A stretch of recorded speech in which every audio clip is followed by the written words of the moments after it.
there's updates on the Bari Weiss saga. As you guys know, Bari Weiss nuked the CECOT. Bari Weiss nuked the CECOT story coming from 60 Minutes for basically no real reason other than openly stating her desire and openly stating that CBS News is no longer going to do any sort of serious coverage on the administration. And while she was in the process of nuking the story, she basically offered it a lot more daylight, even though it probably still would have been more impactful if they just released it, because 60 Minutes covering it is obviously going to be a little bit different than, you know, all of the previous coverage that's come out of it. So in that way, I guess she Streisanded it, but she also got all the normie boomers to not watch this news coverage, because like the normie boomers that go on and watch 60 Minutes, they're not gonna investigate this further, right? So she Streisanded it for, I guess, I don't know, a lot of people who were invested in it, but that wasn't enough. Now she's sending an email out talking about building trust. Bari Weiss to CBS staff is a new email that leaked because everybody hates her.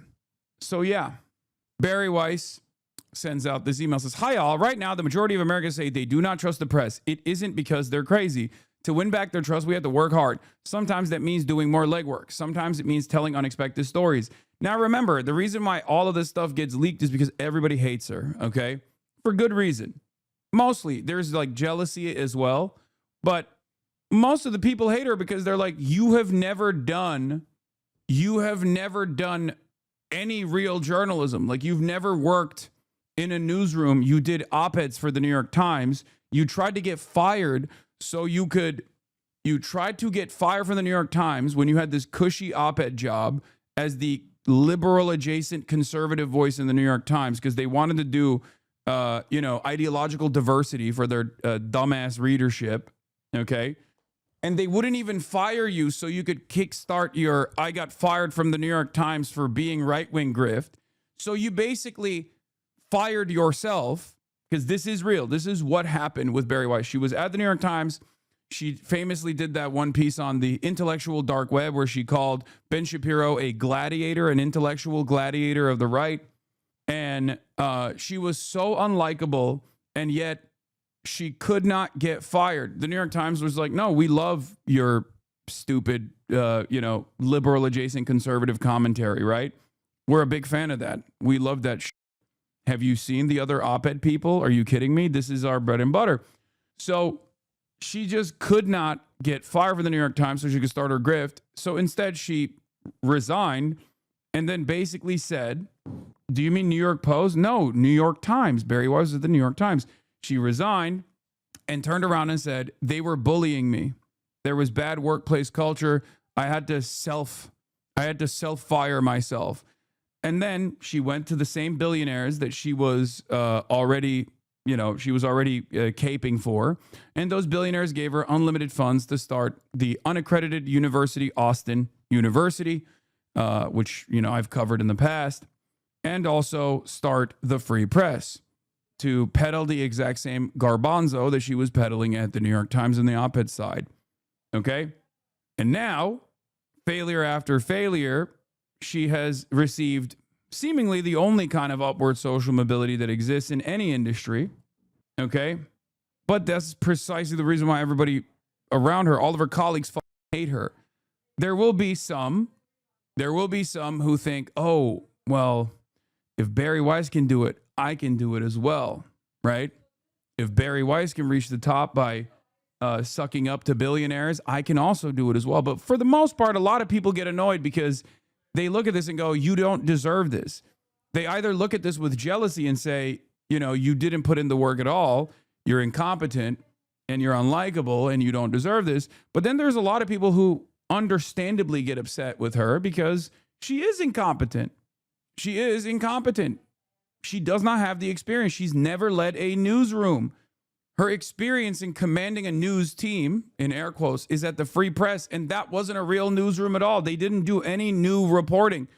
They just pumped out the same tablet magazine article about how Jews are being killed in the Upper West Side of New York City 1,000,000 times over.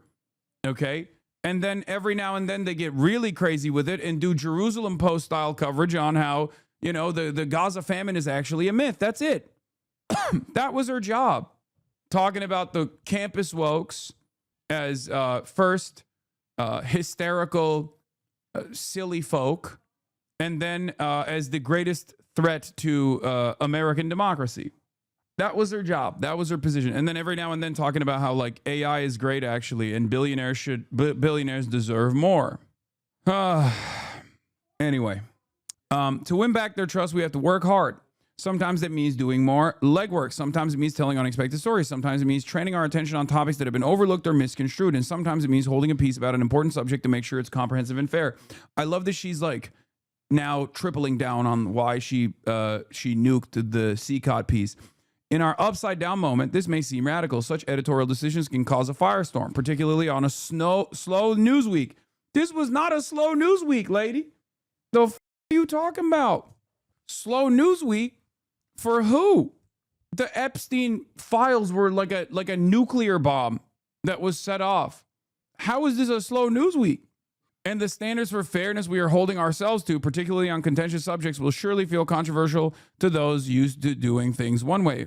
But to fulfill our mission, it's necessary. Now, what I find really funny about this stuff is I always ask myself, like, who is this for? Right? Because she knows this is going to leak, right? She knows this email is going to leak. She knows everybody in the news team hates her, right? For good reason, for the reasons that I just described.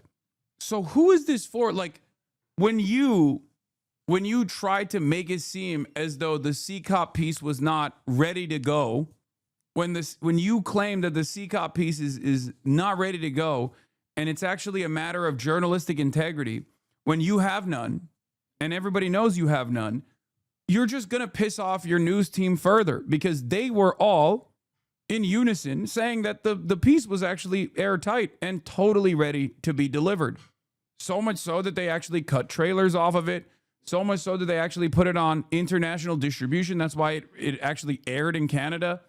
It was very stupid of her to try and spike it at the last second too. If she had maybe spiked it beforehand, if she had spiked it prior to the trailer being released and prior to this being okayed for international distribution, potentially it could have been avoided. But because she's also doubly incompetent, she waited till the very last moment until she figured out this is not a good idea. Let's spike it. In any case, continuously defending this as though it's like some sort of principled stance for true journalism is so stupid, especially because the people that worked on this piece, regardless of their ideological predispositions, regardless of how much they previously have done pro-Israel or pro-American State Department propaganda, are 1,000,000 times better journalists than Bari Weiss is, because Bari Weiss is not a journalist. Do you understand? Like, those people, even if I disagree with what they do from time to time, are still doing investigative reporting, okay? You are not. Not only do you want biased reporting, not only do you want reporting that actually favors the Trump administration, but you don't even want to do the work. Like, at this point, I would say Project Veritas does a better job of at least presenting themselves as real investigative reporters than Bari Weiss does. I despise Project Veritas. They do hatchet jobs. They lie. They cheat. They edit things deceptively. But at least they go out and put people on the field and try to fucking film them secretly and make make new news, right? Make original reporting happen. Even if it's very clearly filled with lies and unethical, they're still, at the very least, trying to make original reporting happen. Bari Weiss is not even doing that. She is commanding a ginormous news team, and she's not even invested in creating investigative reporting in the direction of the Trump administration that suits their propagandistic purpose. It's triply incompetent in that regard. It's pretty funny. No amount of outrage, whether from activist organizations or the White House, will derail us. We are not out to score points with one side of the political spectrum or win followers on social media. We are out to inform the American public and get the story right. Restoring the integrity of the news is a difficult task. We can't think of a more important one. Merry Christmas and thank you, especially to everyone who's working over this holiday. Yours, Barry, Tom, Charles, Adam. Of course, Charles Gasparino, one of the Fox Business guys, who I guess this kind of message is specifically tailored for, says, I know Bari Weiss is getting a lot of heat for the pulled 60 Minutes piece, but if this comes down to the show not airing White House comments, her attackers are going to look very dumb in short order. That's reporting 101, even if the comments are spin. You have to run them in any piece of this kind. Now, what's really stupid about this is, of course, 60 Minutes reached out to the White House. They did. And the White House said, no. The White House didn't respond for comments. Like, what are we doing? So going forward, it's just an automatic veto. Anytime the White House does not respond, it's an automatic veto on a piece? Is that how journalism is supposed to be conducted? Are you crazy? Anyway, this one is for the journalism nerds in the chat, and I know there's plenty of people in this chat that do care about this stuff. I don't think like the average person cares about this, but ironically enough, Bari Weiss's actions is exactly in line with why people despise the media. Okay? It's this kind of attitude. It's this kind of propaganda that makes people not trust the media. Okay? You can try to spike a CECOT story by claiming, oh, well, the administration didn't actually did not respond to our request for comment. So I guess we have to, we have to take a step back and never really release any investigative reporting unless they actually reach out. That's exactly the type of shit that people get pissed off about. Okay? You cannot apply this standard as long as your reporters are reaching out to principals for comment. They're doing their due diligence, especially if they wait for an extended period of time. It's ridiculous. It's ridiculous. This would mean that every single piece of news that comes out of CBS News going forward will either require the government's perspective, which again turns this into State Department propaganda or just regime propaganda, basically, or you just get an auto veto. And for the record, the White House did respond. As 60 Minutes finalized its Inside CECOT report last Thursday, CBS sent the White House a request for comment. A White House spokesperson responded within a few hours. The quote was not included in the 60 report, so judge for yourself whether it should have been included. The White House spokesperson, Abigail Jackson, said 60 Minutes should spend their time and energy amplifying the stories of angel parents whose innocent American children have tragically been murdered by vicious illegal aliens that President Trump are removing from the country. That's not a comment on the story. That's a misdirection. You are under no obligation to report that in the news piece that is supposed to feature the conditions of American migrants that legally came into the United States of America, or even undocumented migrants that came into the United States of America that were sent to CECOT without due process for no reason, where they actually experienced and other torturous conditions. Also, here was, Steve Miller basically going on television and giving the game away. Miller, this is what Steve Miller was asked what his opinion was about the 60 Minutes saga with Bari Weiss, and this is what he said. And every one of those producers at 60 Minutes engaged in this revolt, fire them. Clean house, fire them. That's what I say, Charlie. And yet... And everyone... Nice, man. Oh, they're not doing regime propaganda? Fire him. It's that simple. God damn, he's such a goddamn weasel, dude. He is such a weasel. I hate this son of a bitch so much.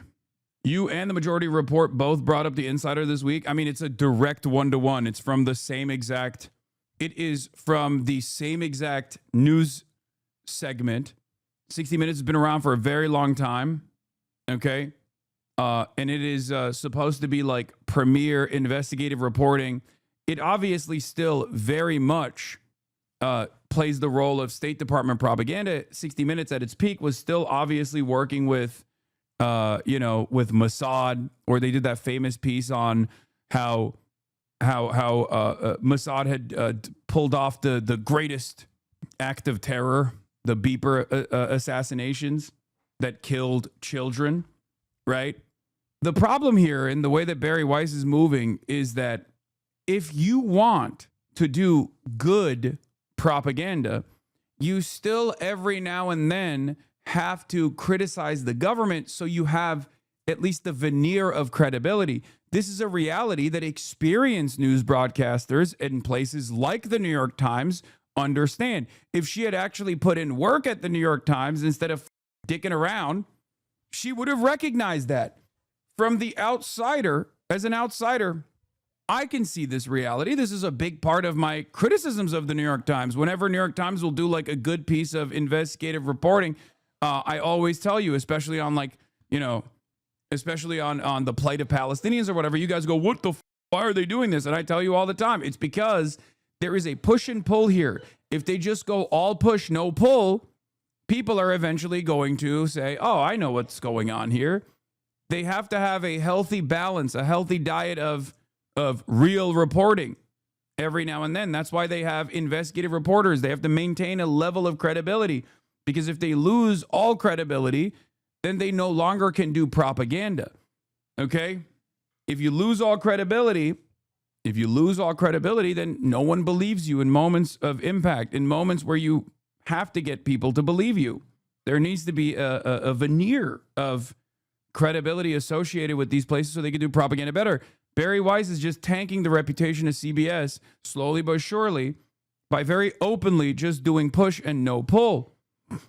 Now, of course, in this current media environment, maybe just simply being biased in the direction of the administration will benefit you in the long run. Who knows? I mean, after all, Fox News is the most successful, most popular news broadcast in this country. So who knows? Maybe it does work in the long run.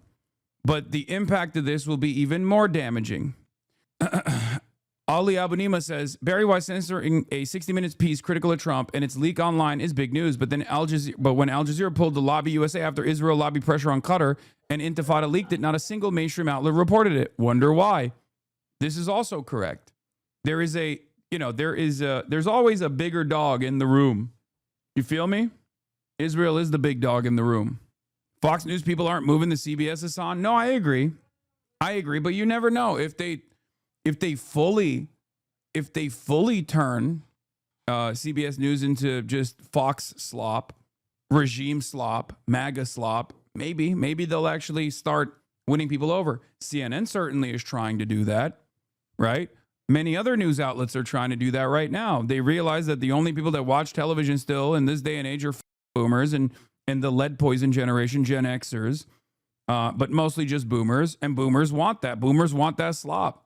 Hogs want they want to consume the slop. They want to consume the Maybe that's the reason why these guys are also doing it. I don't think so. I think in the interim, the damage will be so devastating for the liberal-minded boomers that the right-wing grift will impact CBS very negatively. Not in a way that is dissimilar to how the right-wing impact damaged MSNBC, now known as MS Now. When they tried to pivot to the right, MSNBC, when they were supposed to be the liberal equivalent to Fox News, a lot of people stopped tuning in. CBS is still supposed to have a level of, like, if that's your brand, right, you're supposed to have a level of credibility, okay? Now, let me explain it to you. What I mean by this is if you look at news broadcasters as, like, I don't know, fast food. If In-N-Out tomorrow decided to serve shawarma, people would be like, I don't know about this. It would take time for people to go to In-N-Out for shawarma. And if it was a costly endeavor, they would probably lose. If you're known for serving hamburgers, you got to keep serving hamburgers. You can't just like all of a sudden go, oh, we're doing animal style shawarma now at In-N-Out. And you certainly can't stop serving hamburgers in the process. Bari Weiss is coming in and saying, In-N-Out, I'm now in control of it. We're doing shawarma only. Okay, well then no one's going to come to In-N-Out for shawarma. No one knows In-N-Out for shawarma. There are a million other places where you can get shawarma that's better than In-N-Out. Stupid.